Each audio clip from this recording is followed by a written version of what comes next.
In the words of the newest Duke men's basketball player, Duke Nation, what's good? Seon James has committed to play basketball for the Duke Blue Devils, a big-time edition for John Shire and company. Let's talk about it on this Friday edition of Locked On Blue Devils. Hi, everybody. Dick Vitale. Hey, make sure you listen, man, to Locked On Blue Devils with J.J. Jackson. He's awesome, baby. You are Locked On Blue Devils, your daily podcast on the Duke Blue Devils, part of the Locked On Podcast Network, your team every day.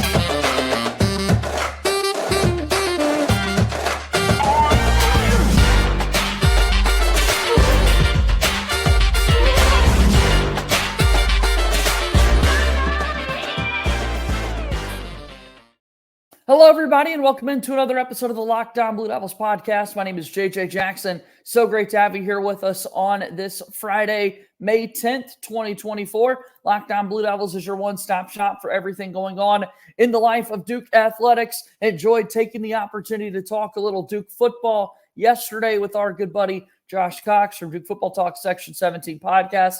But we said more basketball was coming, and we got some Friday morning news from Sion James announcing his commitment to play basketball for the Brotherhood.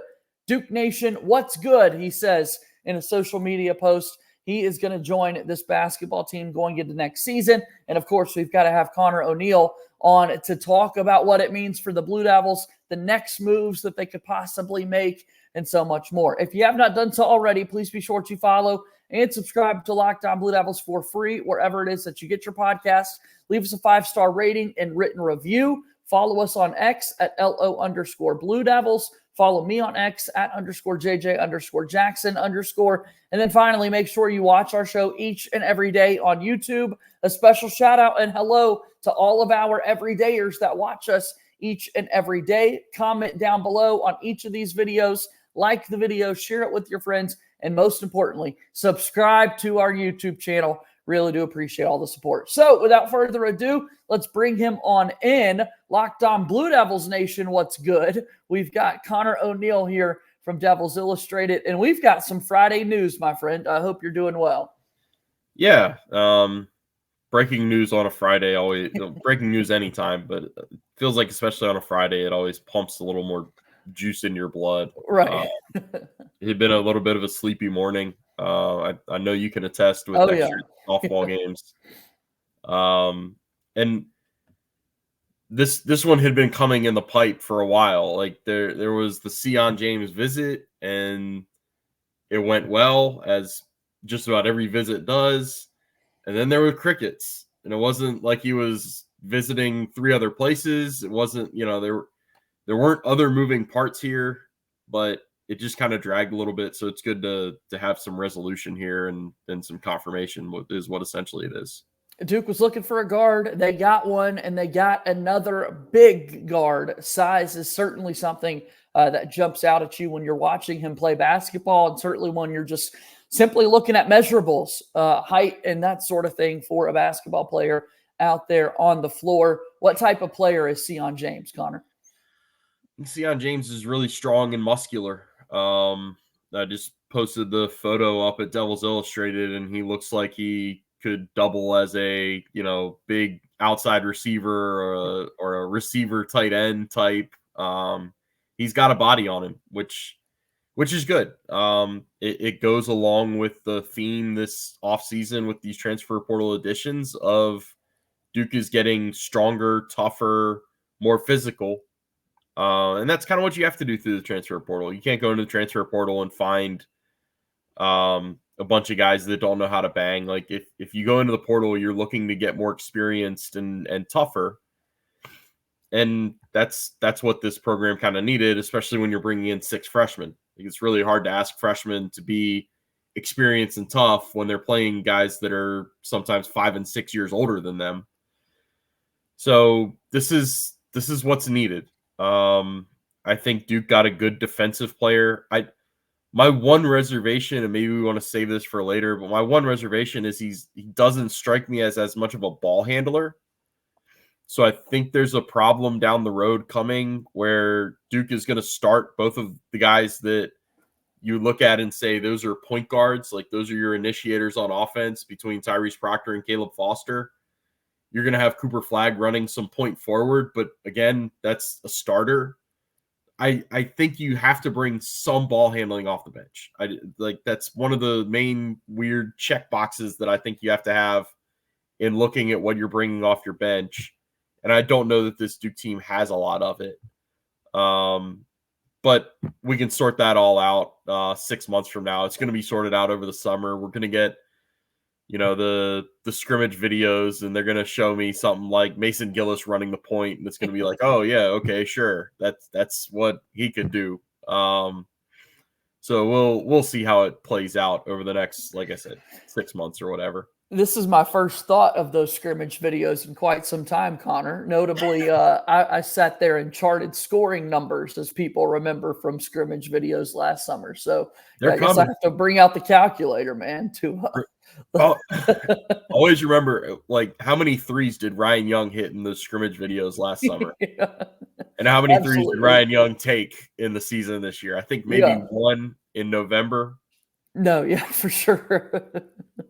It's the same thing as Mark Williams making a three at Countdown to Craziness going into his sophomore year, and everybody saying, oh man, Mark Williams, he's going to be stretching the floor and shooting threes. Yeah.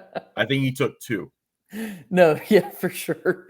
No, Jaden Shute never missed shots in the scrimmage videos. I mean, it's really exciting stuff. Had not thought about that in a little bit. That's a good laugh to start this Friday morning. So a new player joining the Brotherhood with the Duke basketball team. You mentioned the experience factor that Duke has been able to, bring those guys in via the transfer portal, given this really large freshman recruiting class that they've got. And now they're getting a player who's getting a step up in competition, right? Going from playing at Tulane for 3 years. He's originally from Sugar Hill, Georgia, so not too far away from Durham there in the Southeast, and now gets the opportunity to come and play at the ACC. Should Duke be worried at all in kind of that jump up in competition, or because of his experience and that sort of thing, you're probably okay because you're not asking him to necessarily do the same type roles that he's had throughout his college career so far? Yeah, I think you're okay with it, especially, maybe 5 or 10 years ago where we were with transfers. You're a little hesitant on some things, but right now the talent is so dispersed throughout the college basketball landscape. You can find players anywhere.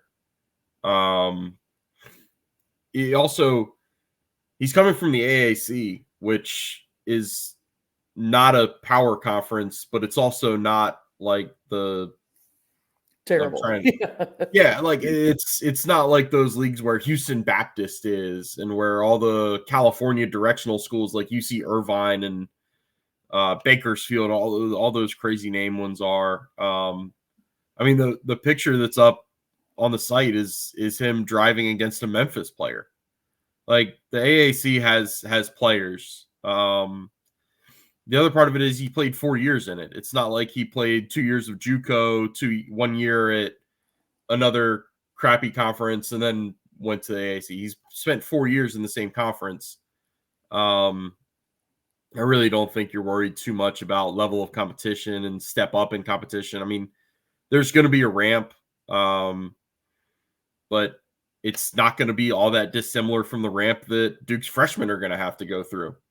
Like, Cooper Flagg, as good as we think Cooper Flagg is, he's still got to play college basketball for the first time. Yeah. The same goes for Kama and Malawak and down the list. So, yeah, I really like, not to be completely dismissive, but I don't put too much stock these days in, oh man, this guy, he's been playing in the mid majors and now he's got to step up into ACC level basketball. It's kind of a non-factor in my mind. I love it. Sion James, the new Duke basketball player. Let's continue to talk about this and what it means for the program. And we'll do that after we take our first break here on this Friday episode of Locked On Blue Devils. Locked On Blue Devils here today is brought to you by our friends over at Gametime. Gametime is an authorized ticket marketplace of the NBA, which makes getting playoff tickets even faster and easier. Prices on the Gametime app actually go down the closer it gets to the tip-off. With killer last-minute deals, all-in prices, views from your seat, and their lowest price guarantee, Gametime takes the guesswork out of buying NBA playoff tickets. They've also got tickets to everything. Save up to 60% off buying last-minute tickets for sports, concerts, comedy, theater, and so much more. Save even more with exclusive in-app deals on select seats ahead of the game or event. Save even more when you choose a section and let Gametime choose the seats for you. You can get a panoramic view from your seat in the app before you buy, or the Gametime guarantee will credit you 110% of the difference if you don't have the lowest price guarantee. Your purchase is covered with the most flexible customer service policy in the ticketing industry. Download the Gametime app, create an account, and use code LOCKEDONCollege for $20 off your first purchase. Locked On College, LOCKEDONCOLLEGE for $20 off after you create an account and redeem code Locked On College. Don't forget, Mother's Day is this weekend. If you want to surprise your mom with tickets to an awesome event that she might like, sports, concert, comedy, theater, or so much more, go check out Gametime. Download Gametime today. Last minute tickets, lowest price, guaranteed. Gametime, proud sponsor of Locked On Blue Devils. We keep moving here on this episode of Locked On Blue Devils. JJ Jackson alongside Connor O'Neill from Devils Illustrated. As we just noted, this weekend is Mother's Day weekend. Special shout out to all the mothers that might be listening to the show, mine included. And I hope that everyone is getting excited for a fun weekend here. And now we've got news on the Duke basketball front to kind of bring us into the weekend. A new commit for this Duke basketball team, Connor. We're talking about the need for help in that guard spot. But I think it is interesting, your point that look, when you kind of watch Seon James play, there's not as much ball handling that you might expect, despite being 6'6" and being listed as a guard throughout the course of his Tulane career. Yeah, I'm really curious. I've watched some highlights. I probably haven't watched as much as you. I know I haven't watched as much as Jordan. Right. I think I want to know if Tulane played him on the wing and at the 4 position some out of necessity, or if that's because that's what his skill set called for. I'm willing to, have an open mind, and maybe Sion James proves me wrong. Maybe he really is a good ball handler. Maybe he can come in and run the point. Until I see it, it's hard for me to really believe that he can do that.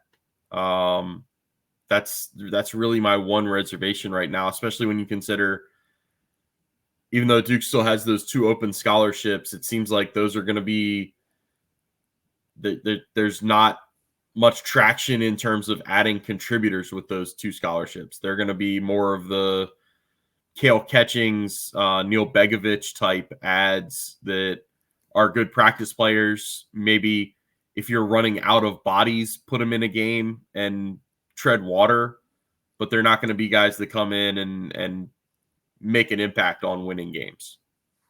Here's something I want to know. We certainly are big fans of the work that SIDs do across the industry, sports information directors that do such a great job coordinating so many things, compiling stats, player profiles, bios, all these things. The very last line of Seon James' player page on his Tulane player blast says that he skipped the 3rd grade. And I've got to know the story there, Connor. I did a double take this morning when I was looking through that. What is the story there? We got to get to the bottom of this, man. That's impressive. Yeah, I've got to make that a mental note now, because didn't skip kindergarten, didn't skip 1st grade, skipped 3rd grade, and it's noted on his bio. Well, given the fact that he's 6'6", 220, I mean, he's not always been 6'6", 220, but I wonder if he was an early growth spurt kid who just dwarfed all the other 3rd graders and was like, no, we got to put this kid in 4th grade. Yeah. You got to get to the bottom of that. If anybody has any information for us, let us know down in the comments below there. So that's fun. All right. So we look at the roster now for the Duke basketball team. Any impact do you think that Seon James could have for someone like Caleb Foster and Tyrese Proctor. I know that they're not necessarily freshmen. They've got experience. I think they're the presumably picks for the captain spot on the Duke basketball team, given they're the only two guys that are coming back for this year's team. But any benefit from them, from this player in particular? Yeah, I think so. I think when you have Tyrese and Caleb are both really good catch and shoot guys, and when you have a guy that can penetrate and drive like Seon can, you're assuming, I think, if I'm remembering the numbers correctly, in his sophomore and junior years, he had over 100 assists both years, which adds out to about 3.3 a game. This year, it took a little bit of a downturn, but his scoring was up this year. He went from a single-digit scorer his first 3 seasons to scoring 14 a game this year. So I assume just as he got more comfortable finishing his own drives instead of driving and kicking, that led to more scoring, fewer assists. You don't lose the ability to drive and kick, though. Like that's a learned skill. It doesn't really leave you. So I think yes. I think him driving and dishing to catch and shoot guys that are as good as Tyrese and Caleb have been in those situations, I think that's going to help Duke, and that's going to help the two returning guards. Talking about Sion James committing to Tulane. I'm seeing a quote here from Travis Branham with 247 Sports where Sion says, "I chose Duke because it gives me a chance to impact winning and compete under the brightest lights in college basketball." Isaac Trotter, one of our pals from 247 Sports, put out there that Tyrese Proctor and Caleb Foster combined for just 79 shots at the rim last year. Seon James shot 98 shots at the rim alone. Maybe that's a piece of his game with the bigger frame that could also translate a little bit to those guys. Yeah, I know I've talked to Jordan at it extensively about how Tyrese needs to get better at just driving and finishing instead of driving, stopping, and hitting a 12-footer. It's what he likes to do. And it's obvious watching him for 2 years, that's what he likes to do. You just want to see him put more pressure on the rim and get there. And I think that'll also there will be a natural improvement in that just because he has a lob threat at center this year. Like Kyle Filipowski was not a lob threat that Derek Lively was over the last 2 or 3 months of their freshman season. Kamen Malawak, I think, will be a lob threat at the rim. We'll see how much of a lob threat Cooper Flagg and Malik Brown are, but you know that the guy who's 7'1" with a whatever it is, 9'8" standing reach is going to be a lob threat. You watch Kamen Malawak highlights, he is a lob threat. So that's something that we need to keep in mind when we talk about Tyrese Proctor getting to the rim. I think he'll get to the rim more often this year, in part because it's what he needs to do, and in part because he'll have more of a threat around the rim. But yeah, and having a guard other than your point guard who's going to be in those pick and rolls, having somebody like Seon James who can get to the rim, that's huge. That's what this team needs. I mean, how many games last year? The first one that comes to mind is the Arkansas game where Duke was like 30 or 40% from right in layups or dunk attempts. It was just a ridiculous, awful performance around the rim. And that wasn't the only game. I think they were like that against Georgia Tech the next game too. Yeah, that'll have to improve, and that's one of the ideas behind this edition. Seon James commits to Duke basketball. We'll start to wrap up our conversation after we take one more time out here on today's episode of Locked On Blue Devils. Locked On Blue Devils here today is brought to you by our friends over at Monopoly Go. We got to pause right now and talk to you more about one of the hottest games out there. In Monopoly Go, you could team up with friends for time tournaments where you work together to build up each other's boards. The more you win together, the more awesome prizes that you can unlock. And there's so much to get. Unique stickers that you could trade with your friend to complete albums for big prizes. Cool new playing pieces to travel the boards with. Hilarious emojis for taunting friends when you smash their buildings or heist their vaults. Plus, Monopoly Go feels new and exciting every day with constantly changing tournaments and challenges. a ton include their own unique mini games like digging for a treasure or so much more. There's always new timed events that help you win big, like massive multipliers for everything you win or rent frenzies. There's always something fun to discover in Monopoly Go, so get off the bench and go download it now for free on Google Play or the App Store. Game on, as Monopoly Go is a proud sponsor of Locked On Blue Devils. Friday episode here of the program. Follow us on X at LO_Blue Devils. Leave us a 5-star rating and written review. Connor O'Neill is here. His website is duke.rivals.com. What are we going to find over there, Connor? You're going to find some Sion James discussion. I like it. Head on over to Devil Insider, the message board. The roster construction page should be the top message board topic. And that's where it's all laid out, the who's leaving, links to the stories of them leaving, who's coming back, links to the stories of who's coming in. It's all good discussion. We'll have some baseball coverage over there. They start a 3-game series at Georgia Tech later tonight, and we'll get things rocking and rolling now that we have a pretty clear idea of what the roster looks like. Yeah, big time of year. We mentioned Mother's Day on Sunday. It also marks Selection Sunday for the NCAA softball tournament field. Coach Young has a really good team there for this Duke softball program. Duke baseball had a top 10 win earlier this week against ECU. They're playing good ball in the league. And then, we're putting this basketball roster together. So here we find ourselves, 10 days into the month of May, and we still got plenty of content that we're able to put together, Connor. Yeah, just trying to keep it rocking and rolling. I love it. All right, so as we look at kind of these next moves for Duke basketball, 2 open scholarships for the team now. I think a lot of people have shared your sentiment that, maybe the biggest moves won't be made with those 2 spots. Maybe it is, an Ivy League type player that you're able to come and join the team. Maybe it's, Stanley Borden, who's been a part of the program as a walk-on for quite some time. That's a well-deserved scholarship that Duke could give there. But they've got 2 left to work with now. Yeah, I do. That's the other thing to keep in mind is there might only be 1 more addition, and then putting Stanley Borden on scholarship. He's been a part of the program for 3 years now.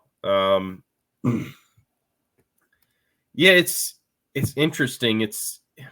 We've talked about, I think I've talked about with you, like there's such a narrow lane for Duke to be in to add transfers because you're bringing in such a big freshman class and it's such a ballyhooed freshman class that you're not going to get the transfer like I'll use because it was 2 years ago.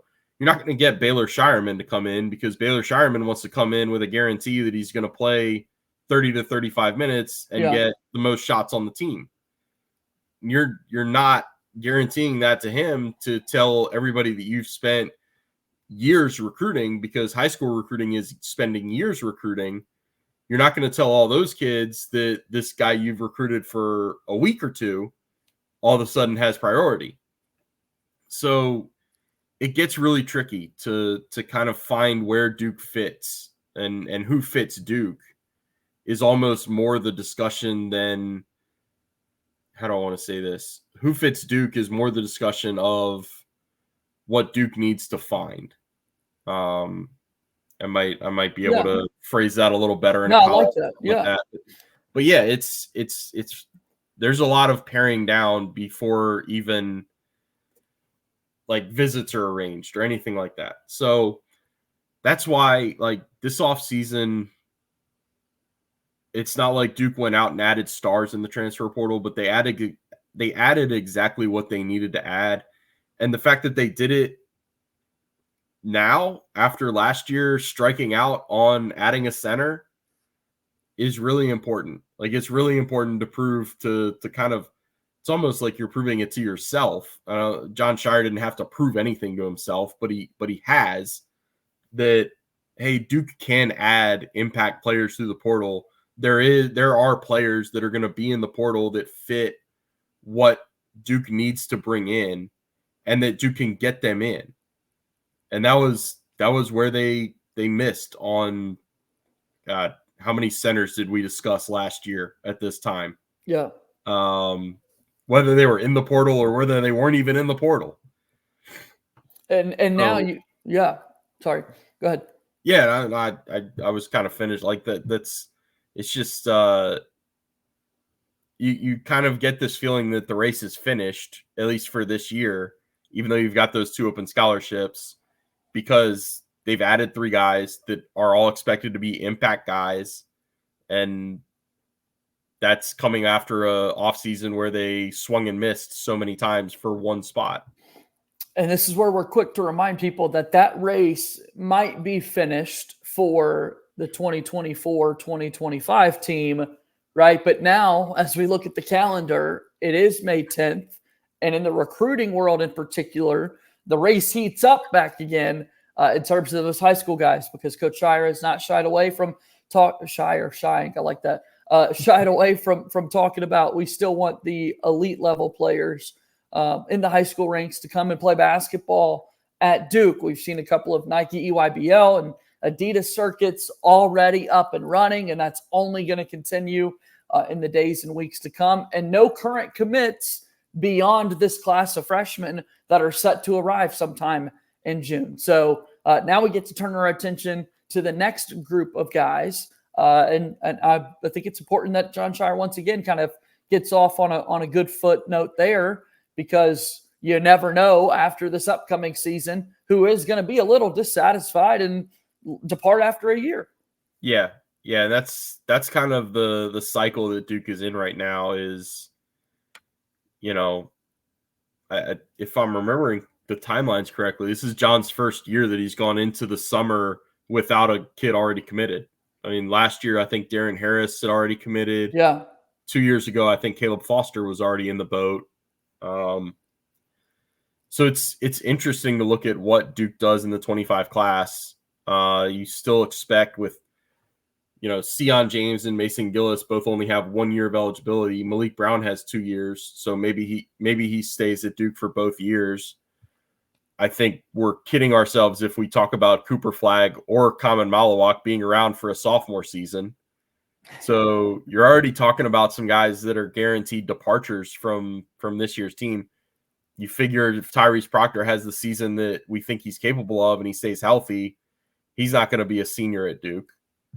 So it's going to be really important for Duke now to pivot into the high school world and start getting not start getting traction, but start really making inroads and pushing guys toward commitments in the 25 class. And that'll all play out here in the next 2 to 3 months.